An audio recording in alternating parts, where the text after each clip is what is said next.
Stop expanding these type of derivatives right now. We have a new rule in town.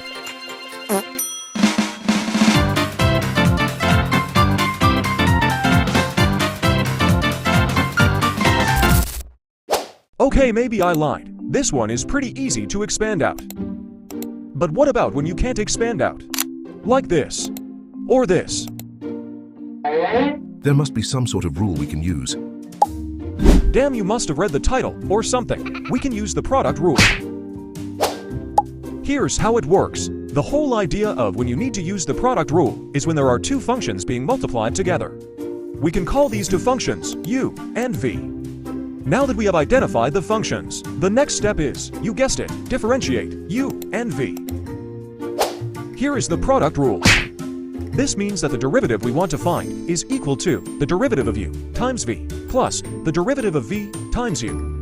I use these v dashes to show that it is the derivative because it is easier to write out and remember the formula over something like this.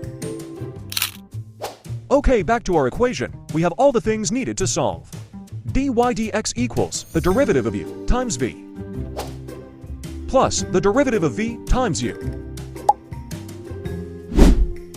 If you expand this out, it is equal to this. Wow! Which is good because it means the product rule works. Okay, now let's do some examples where this time you actually have to use the product rule in order to differentiate. Here we have a function, x squared times natural log of x. Natural log of x is just log with base e. Don't worry too much about it here. Just remember the derivative of ln x is 1 over x. Okay, let's set our u and v. Now differentiate. Let's apply the product rule. U dash times v plus u v dash.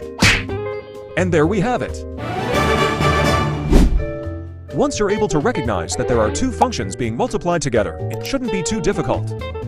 However, sometimes, like this one, you may have to use the chain rule to differentiate one of the functions. If you don't know how to do that, I have a video on my channel.